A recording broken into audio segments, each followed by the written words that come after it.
a los demás porque se quiere, digamos, no es solo transmitir algo, sino que se quiere transformar algo. ¿Sí? Decíamos que no tiene utilidad, pero hay algo que se quiere mover, modificar de lo sabido plenamente, ¿sí? Con todas sus consecuencias en esas ficciones, ¿cierto? En la relación entre esas ficciones y su contexto inmediato o el mundo desde el que surge, ¿cierto? Así que, claro, Julio Verne pues seguro no estaba pensando, uy, después van a crear la NASA y después van... No, pero sí había algo allí en ese trámite, digamos, entre lo imaginable y lo que está lejanamente posible, que impulsa la ficción y que logra hacer creíble mediante esas estrategias narrativas, porque como decíamos, si de nada me sirve imaginar mucho si no soy capaz de convencer. ¿Sí?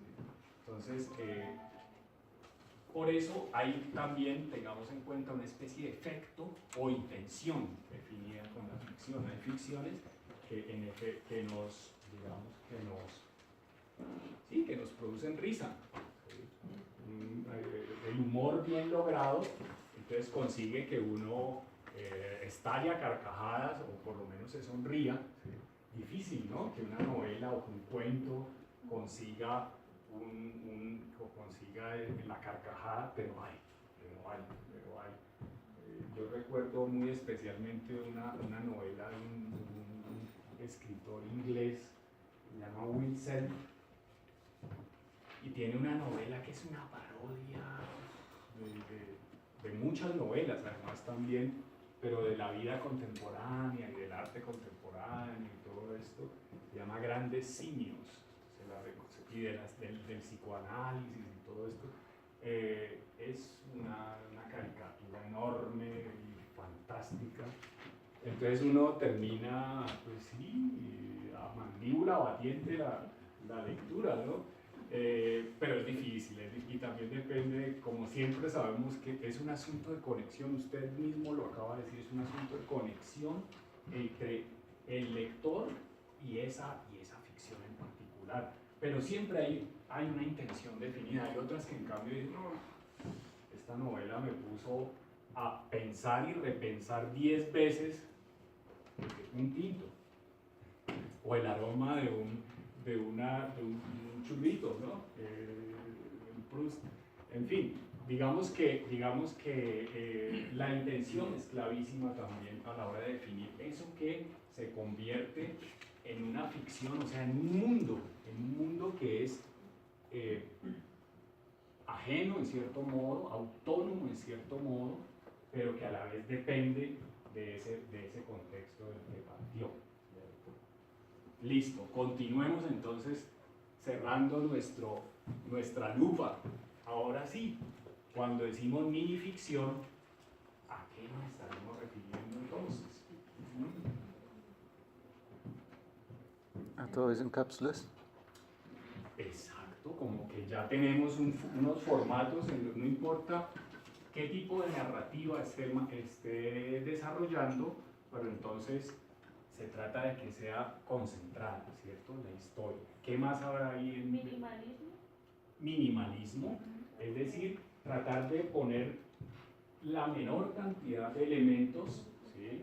Para poder decir lo que quiero, ¿cierto? Manteniendo esa intencionalidad, o todo eso que vimos como la ficción. ¿Qué otra cosa podrá haber ahí de por medio en el asunto de la minificción? Entonces, sorpresa, muy importante, sí, claro, porque al romper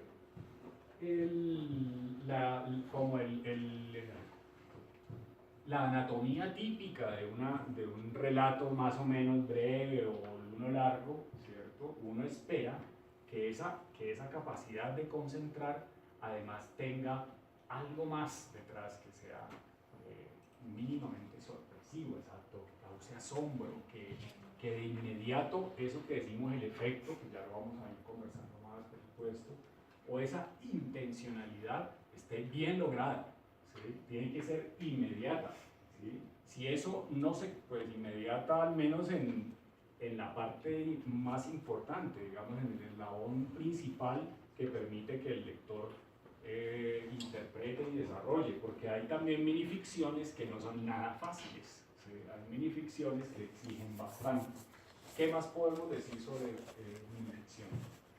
Saber elegir como las palabras correctas para poder tal vez establecer un juego con el lenguaje y pues con el lector, ¿no? Como al ser como un poco restringido el tamaño del texto, entonces saber elegir también esas palabras, como saber comunicar, ¿sí? El doble juego de la comunicación, tal vez. Totalmente de acuerdo, porque es que fíjense que entonces eso significa que la minificción tiene una exigencia particularísima y es que requiere un tipo de lenguaje, ¿cierto? O requiere un tipo de recursos. Ya que desde el principio decíamos, no es lo mismo contar la retahíla de cómo fue que me desperté y me dieron ganas de escribir lo que soñé, a decirlo en una sola frase de manera muy concisa, ¿sí? Entonces ahí hay algo que está de por medio.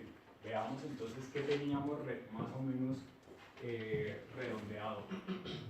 Que son relatos breves, y en el caso de la literatura, pues estamos hablando de un texto de extensión menor que un cuento breve. Vamos a ser más precisos aquí. Tampoco hay ninguna marca definitiva ni ninguna extensión específica que le diga a uno, es que un cuento breve es de tantas páginas o palabras, como digamos que más o menos estimado así por convenciones más bien elásticas, pues uno habla de un cuento breve como de unas 5 a 10 a 15 páginas, ¿cierto?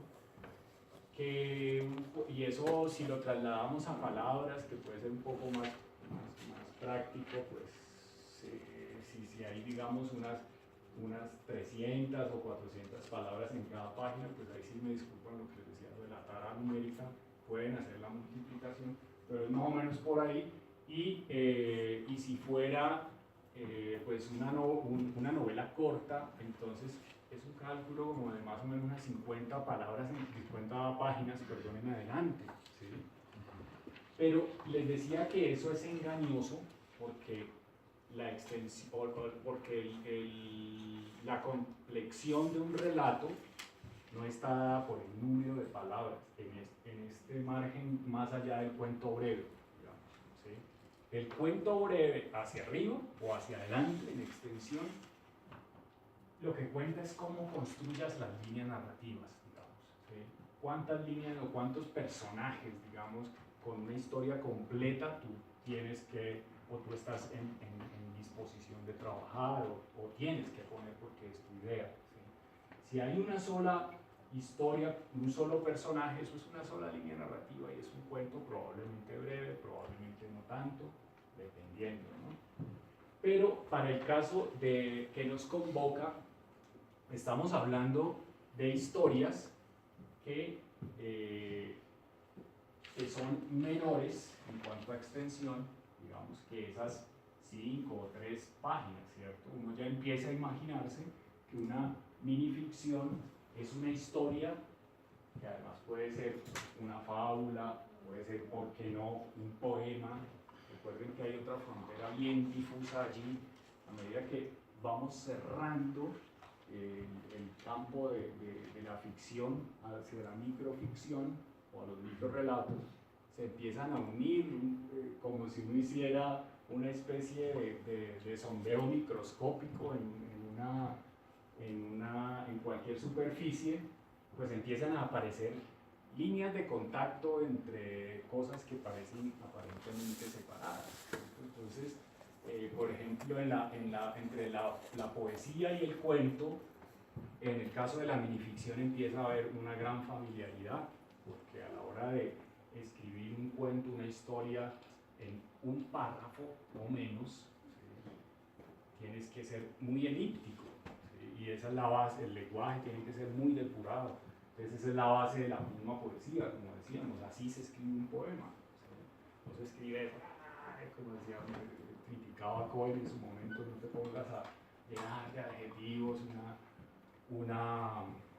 un poema, o la palabra mariposa para hacerle sentir al lector que es que la mariposa es bellísima, que no estás haciendo adornos acerca de la palabra mariposa, quieres decir algo sobre la mariposa y si no, pues no estás haciendo un poema, o sea, es un dato, decía Cohen.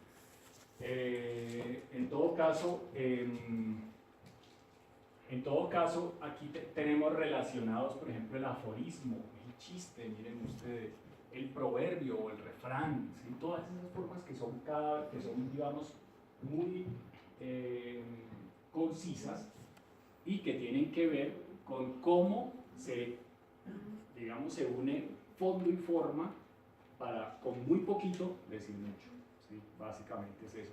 El chiste es el ejemplo máximo del efecto o de la intención. La intención es hacer reír, ¿cierto?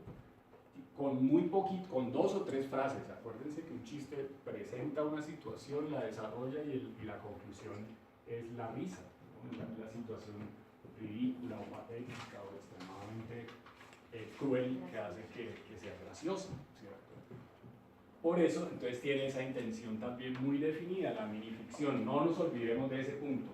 Pasemos entonces ya a precisar con esta historia, que es la fábula, puesto que con la fábula podemos empezar a ver esos elementos claves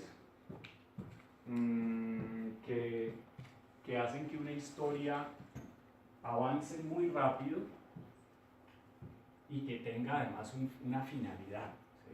Recordemos que la fábula tiene la intención, digámoslo así, didáctica, ¿sí? Tiene el interés de enseñar algo, ¿sí? Puesto que tiene una moraleja. La moraleja es una forma de presentar unos valores positivos y otros negativos alrededor de unos personajes.